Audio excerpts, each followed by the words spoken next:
stuff or the black community, and I was still learning about like African American culture and watching Malcolm X and the whole nine, Spike Lee, baby. And so when they were like, yo, we want to start this organization, we're going to do things, we're going to bring speakers to come and talk to us about things that young black men should know, and we're going to go and talk to other young black men about these issues. Yo, do you want to join? I was like, hell yeah, I want to know what's up. And so we would meet like every few weeks at the library, and we would have people come and talk about to us about things we thought were important. And then we would go and we would make presentations at youth detention centers about those same things that we thought were important. And so we began to, I started doing public speaking, quote unquote, without knowing what it was when I was like 16 or 17. Then, by the time I got to college, I took the lessons I learned in my high school organization, and I started an organization called the Harvard Black Men's Forum, which is alive and running to this day and is one of the more influential student groups at the university. And we call it BMF, which is our crew. And basically, I did that, and then I was part of the African Students Association, and then I was president of the Black Students Association, did all of these things that gave me an opportunity to, express my ideas. And, with the BMF, we created this celebration of black women, and we were honored. We honored this woman, Gwendolyn Brooks, who's a Pulitzer Prize-winning poet, God rest her soul, brilliant woman. We also we received an honor from the mayor of Cambridge and all this stuff. And because of these things, it raised the profile of our little group. We'd start out with 6 people. It just got us to be more and more. It got us to be more and more in the public eye. And I started being invited to like, hey, why don't you come and be on a panel for this? Or why don't you come and be in this like little youth TV program, talk about sexual violence on campuses? And why don't you come and speak at this community event in Cambridge to talk about youth empowerment? And I just started getting more and more opportunities to speak in public. And I was an actor. I was doing acting since I was a little kid. So I already had certain experience with like techniques for conveying an idea, just like vocally and verbally and linguistically.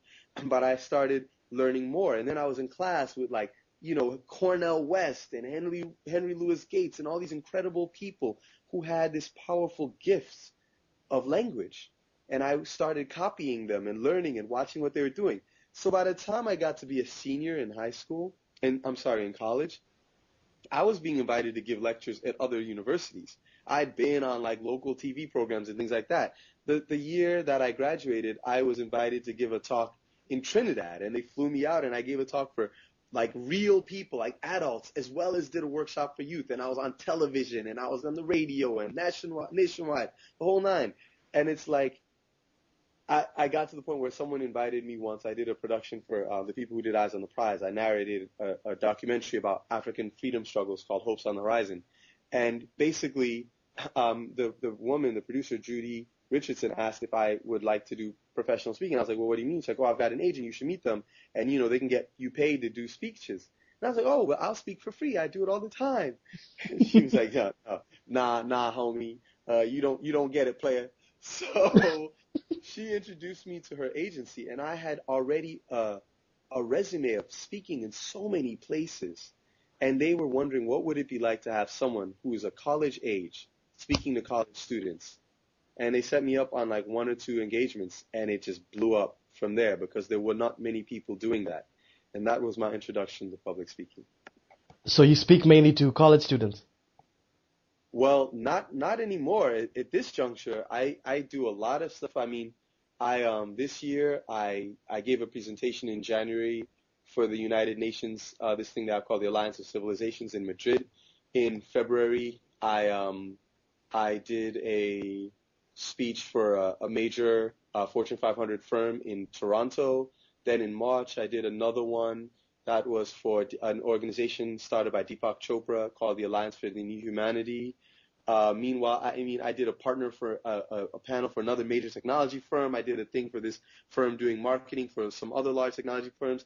Because I've been doing a lot of work in business and technology and entertainment recently over the last few years, I actually give a lot of presentations to organizations and whether for-profit or non-profit that are looking at how can technology and entertainment change the world around them. So I still do a lot of stuff in the educational sector, but it's definitely moved far beyond that. So is there like a core message that you have, or do you have like a couple of core messages, or one of the core messages for me is really at the root of a venture that I'm launching called Take Back the Mic, which is based on the idea that, young people of our generation, we need to start representing ourselves. We don't have to wait for MTV and BET to tell us who and what we should be. We need to look towards what is in our interest and build strength and leadership in art, society, business, and politics. And the underlying core premise of the whole project is that no society can develop without an understanding of its own worth. And that is something that I try to convey to people all the time. No one is going to save you. No one has the power to save you, right? The only way you can advance is to, A, believe and understand that you have something worth saving, and B, to comprehend that you have got the power to save yourself. After that, anything is possible. Without that, you're really crippled because you're always waiting for someone to be that hero for you. And there's nothing wrong with heroes. There's nothing wrong with looking up to others. There's nothing wrong with having admiration for someone who has lived an exemplary life or done things that you can admire. But ultimately, you have got to be the agent of your own success. And that really underpins everything that I do and everything that I talk about.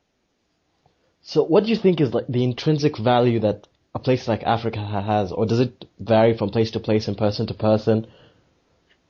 Well, Africa is so massive, and that is actually one of the great assets that we have, is we have so much human resources, intellectual capital, have physical resources and material goods. We've got access to all these corners of the world. We're right around the corner from Europe. We're across the water from the Latin America. An 8-hour plane ride will take you direct from Accra to New York City. You could fly the other way and go to India in hours. I mean, we're centrally located right there by the Middle East, right?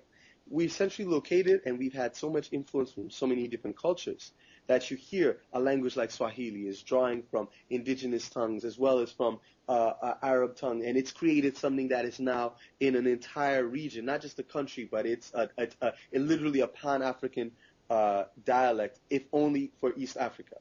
I mean, you've got the ability when you look at the diaspora, and you look at a place like the United States, where African immigrants are the highest educated foreign-born population by far. You're talking about twice as many PhDs as immigrants from Europe, 48% more college grads than immigrants from Asia, earn 20% more than the average American, and 90+% of them have got a high school diploma. Here, you're talking about a resource, a group of people who have got such intellectual capacity that it could not only be leveraged for the success of the society that they live in, but it could be leveraged for the upliftment of their community back home. I think that our culture and the way in which we revere our elders and the way in which we learn